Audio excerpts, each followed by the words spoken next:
Alors non, vous avez pas mal lu le titre, je pense avoir découvert une nouvelle catégorie de fruits du démon qui ne seraient ni les Logia, ni les Zoan, ni les Paramecia. Et c'est parti d'un truc tout bête. Dans One Piece, c'est bien connu, les seules choses qui ont pour point faible le haki, ce sont les fruits du démon. Sauf que récemment, dans le manga, on a vu que Imu possède une sorte de pouvoir invincible qui ne peut être vaincu qu'avec le haki des rois précisément. Genre y a que le haki des rois qui fonctionne pour l'abattre. Et c'est pas fini parce que, comme par hasard, quelques chapitres après, Harald nous parle d'un autre fruit, le fruit légendaire d'Elbaf. Et selon lui, il ne peut être mangé que par quelqu'un qui possède quelque chose, mais quoi à votre avis? Le sang des rois. C'est là que je me suis demandé, est-ce qu'on n'aurait pas affaire à une nouvelle catégorie de fruits supérieurs qui serait capable de résister au haki normal, mais pas à celui des rois? Alors j'ai commencé à creuser, à faire des recherches, à voir si on n'avait pas loupé des indices depuis le début, et j'avais raison.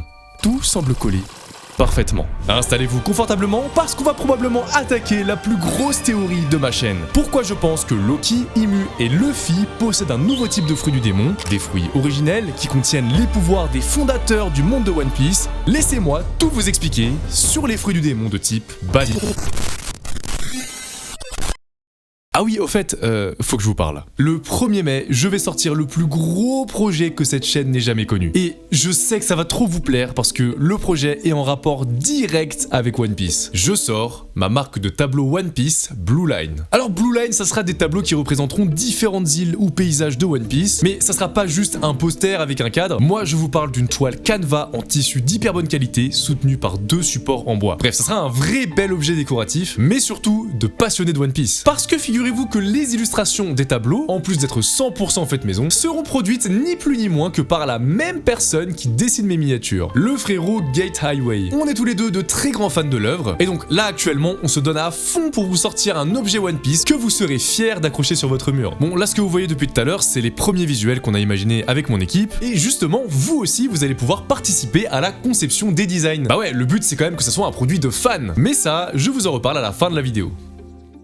Bon, avant qu'on rentre dans le vif du sujet, c'est hyper important que je vous explique d'abord pourquoi est-ce que ce nouveau concept de Imu qui n'est faible que face au haki des rois est bel et bien un autre type de fruit du démon. C'est vrai quoi, pourquoi ça pourrait pas juste être un autre pouvoir qui a aucun rapport, comme l'électro des Minks ou le karaté des hommes poissons? Bah déjà, tous les super pouvoirs de One Piece qui n'ont rien à voir avec les fruits ou le haki sont toujours soit liés à la race de la personne qui l'utilise, ou soit à un élément de la nature, à la science en gros. Le karaté des hommes poissons, c'est une technique qui permet d'exploiter l'eau sous toutes ses formes. On a déjà vu Oddie Jones balancer des requins en eau, Jinbei tirer des gouttes aussi puissantes que des balles de pistolet, et même faire des vagues d'énergie en projetant la vapeur d'eau naturellement présente dans l'air, excusez-nous. Sauf qu'en réalité, tous ces trucs, c'est considéré comme un art martial, avec des mouvements précis effectués à la perfection en suivant une certaine logique. La logique de One Piece après, pas de la vraie vie non plus. Ça fait que, avec un peu d'entraînement, même les humains qui n'ont pas de haki sont capables de maîtriser ces techniques, comme Robin ou Koala. Ça ne s'apparente donc pas à de la magie, comme ce que fait Imu, ou même les fruits du démon en général. Ouais, mais dans ce cas-là, il y a l'électro des Minks, c'est comme de la magie ça.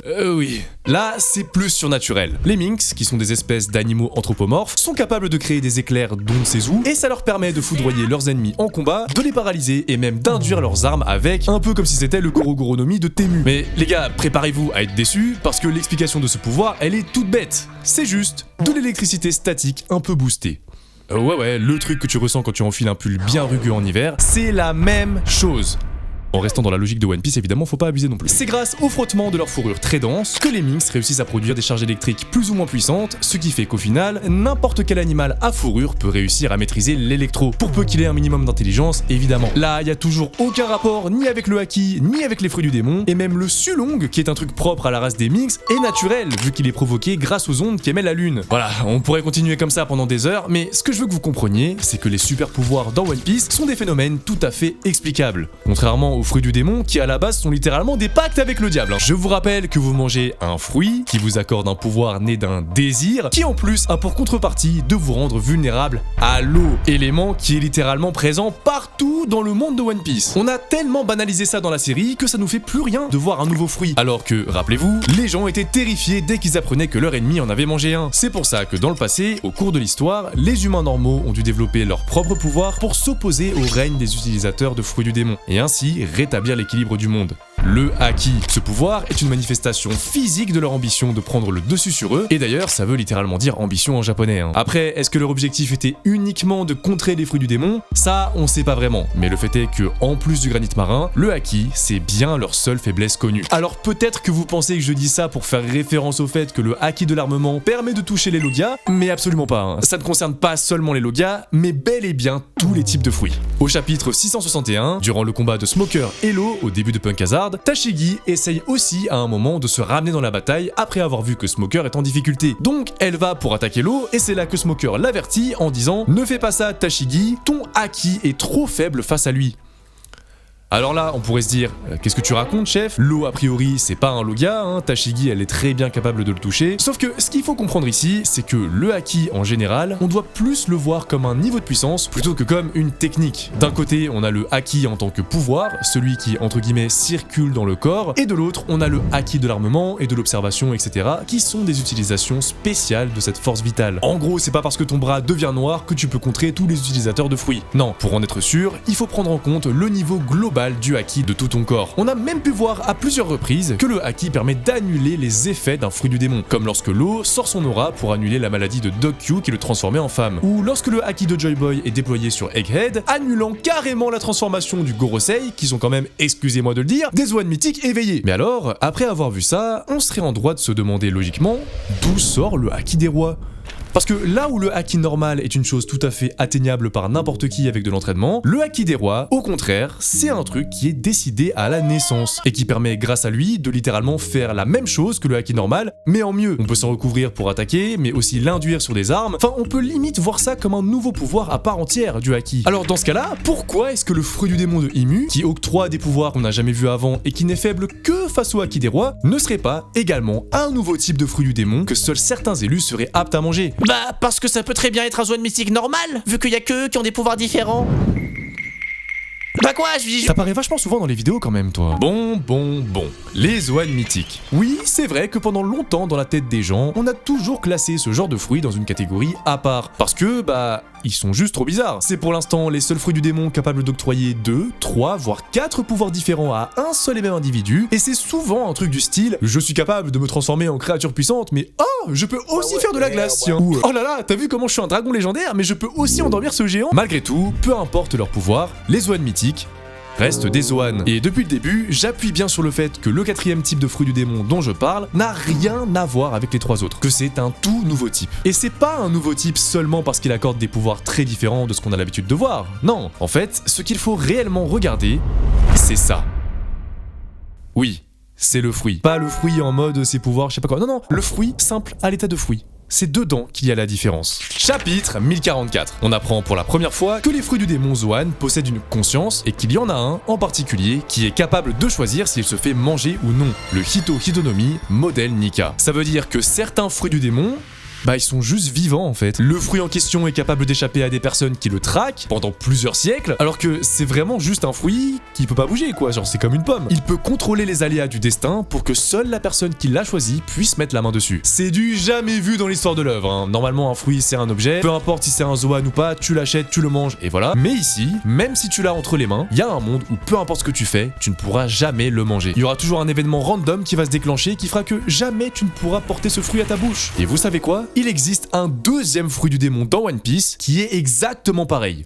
Au chapitre 1170, on est à la fin du flashback de Harald, et après qu'il soit devenu un chevalier sacré immortel, il se déroule une suite d'événements qui oblige Loki à aller manger le fruit légendaire d'Elbaf, afin de devenir assez puissant pour contrer son père. Et c'est là que Harald nous dit ceci.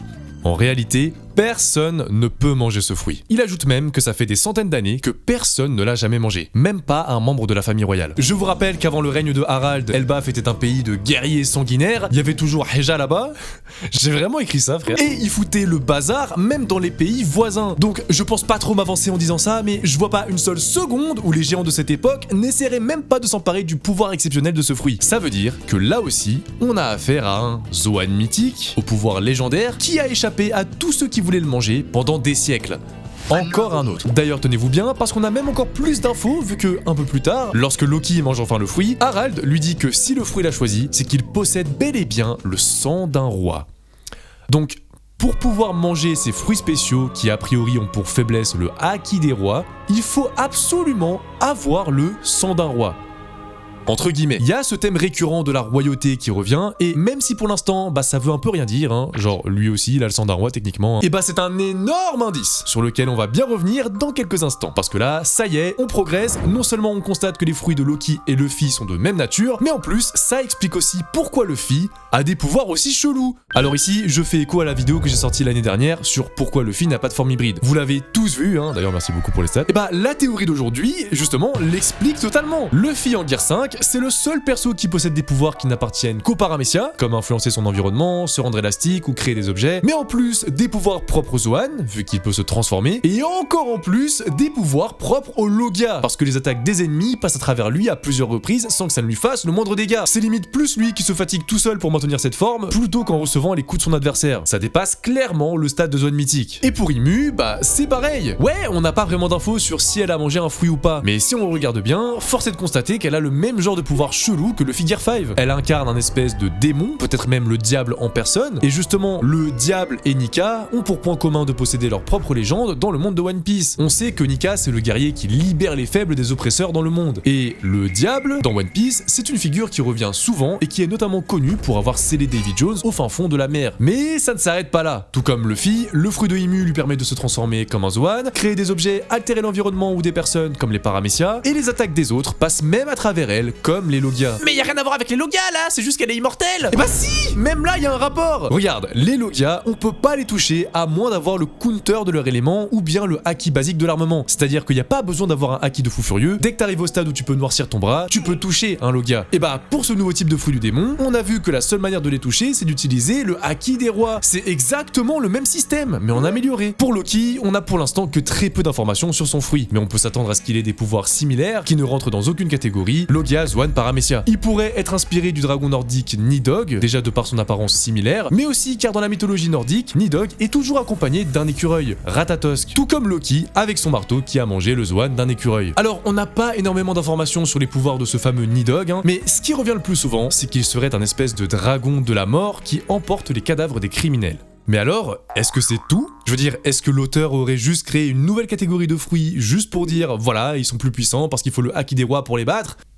Et évidemment que non. Selon moi, ça irait encore plus loin que ça. Les fruits du démon de cette catégorie seraient des fruits permettant d'incarner les fondateurs du monde de One Piece. Ce sont tous des fruits qui ont l'air d'être des Zoan mythiques, qui permettent de se transformer en une figure légendaire qui a eu un rôle à jouer dans le monde, comme Nika, le guerrier libérateur, ou le diable qui a littéralement scellé Davy Jones. Ou peut-être même créé les fruits du démon d'après certaines théories. Il résiste à tout sauf au haki des rois, et en plus de tout ça, tu dois obligatoirement posséder le sang d'un roi, entre guillemets, pour être reconnu par le fruit. Ces fruits, ce sont les fruits des rois. Il s'agirait de fruits spéciaux qui seraient très peu nombreux dans l'entièreté du monde de One Piece et ils permettraient d'incarner, limite de faire revivre à travers leur utilisateur, toutes les figures qui ont contribué à sa fondation. Oui, je parle bien des créatures que l'on peut voir sur la fresque à Elbaf. Ici, on a Imu, là, on a Luffy, et Loki, regardez, il est juste là, avec ses deux cornes là. En plus, il se tient au niveau de l'arbre, exactement comme Nidhogg dans la mythologie nordique. Ses pouvoirs ne seraient accessibles qu'à un certain type d'élu, capable de changer le monde, et ça serait ça qu'on entendrait par l'expression sang des rois. Ce qui, comme par hasard, est très proche du concept même du haki des rois. C'est pour ça que les deux seraient liés. Le haki des rois, c'est une personne sur 1 million qui le possède, car c'est seulement les personnes dignes d'être les rois du monde qui ont le privilège d'utiliser ces pouvoirs. Et parmi ce 1 sur 1 million de personnes, les fruits des rois font le tri pour choisir la personne la plus digne de les manger, peu importe si ça prend 100, 300 ou 800 ans. Et j'ai même un nom pour cette catégorie de fruits. Les mots Paramecia, Logia et Zoan ont chacun une signification en japonais. Système surhumain pour Paramecia, système naturel pour Logia et système d'animal pour Zoan. Alors pourquoi pas imaginer que nos nouveaux fruits seraient le système de roi. Aussi, tous les noms de nos catégories sont des mots qui viennent du grec. Alors, il me faut un mot grec en rapport avec la souveraineté et qui finisse en IA, pour que ça soit un peu cohérent. Alors, pourquoi pas appeler ces fruits les basilia? Ça veut simplement dire roi ou règne en grec. Ça se trouve, ils n'auront peut-être jamais de nom. Peut-être même qu'on continuera à les appeler Zoan mythiques spéciaux. Mais voilà, Oda, si jamais t'as pas d'inspi, je drop ça ici, tu fais ce que tu veux. Mais...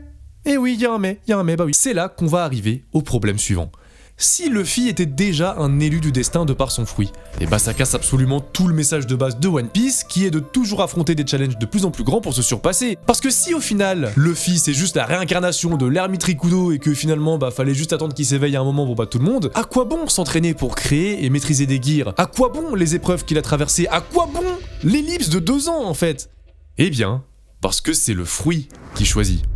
Loki, il était déjà surpuissant à l'âge où il a mangé le fruit. Il était dans une situation de détresse, son pays allait se faire ravager, et c'était la seule personne capable d'arrêter Harald et de sauver toute la population. Le fruit l'a alors choisi, et il a pu libérer toute sa puissance. Ymue, c'est pareil, c'est elle qui a gagné la guerre durant le siècle oublié, qui a littéralement le rôle de roi du monde, et surtout, vu qu'elle est immortelle, elle a eu tout le temps de devenir l'être vivant ultime pour être digne de son fruit, qui est peut-être le plus puissant de tous. Mais Luffy, il avait 7 ans quand il a mangé son fruit. Son seul problème dans la vie, c'était de savoir combien de scarabées il allait capturer dans la forêt après manger, et pourtant, le fruit de Nika l'a choisi. Comment c'est possible? Ça, c'est parce que vous oubliez une chose.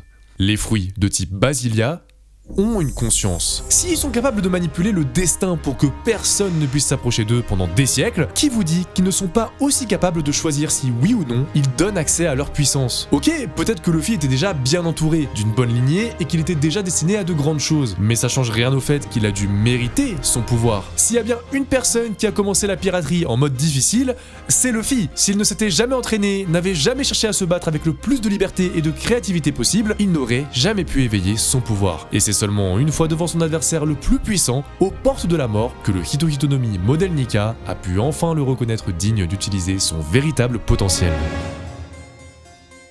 Maintenant, la question qui nous reste, c'est: est-ce qu'on en a déjà croisé d'autres des fruits du démon comme ça? Est-ce que quelqu'un qu'on connaît en possède un depuis le début? Je veux dire, si on regarde la fresque, on dirait qu'il reste encore une créature inconnue. Moi, je pense à Barbe Noire, qui est techniquement le seul perso avec les 3 autres à pouvoir changer le monde durant l'arc final. Mais on peut aussi penser à Mihawk, qui étrangement a les mêmes yeux que Ymue. Voilà. Donc dites-moi ce que vous en pensez en commentaire. Merci d'avoir regardé la vidéo. Et je te vois partir de là. Tu vas rester ici s'il te plaît. N'oubliez pas, j'ai dit que j'avais besoin de vous au début de la vidéo si vous avez suivi. Donc s'il vous plaît, écoutez-moi juste 30 secondes. Le premier drop de tableau Blue Line se déroulera du 1er au 6 mai. Il y aura 5 tableaux qui représenteront donc 5 îles différentes de One Piece. Et avec mon équipe, on a déjà décidé des 2 premières. Voilà, elles sont juste là et là. Est-ce que vous arrivez à deviner lesquelles c'est? Mais bref, du coup, c'est là que vous rentrez en jeu justement. Parce que on avait envie que ça soit vous qui choisissiez les 3 autres îles qui restent à faire. Donc ce que je vous demande, c'est tout simple, il y a un commentaire épinglé juste en bas, mettez tout simplement en réponse à ce commentaire quelle est votre île préférée dans One Piece, voilà, tout simplement, ou tout simplement quelle île dans One Piece vous voudriez avoir en tableau chez vous, et nous du coup on choisira les 3 qui reviendront le plus pour les tableaux. Voilà, à vous de jouer. Et sur ce, je vous dis bisous.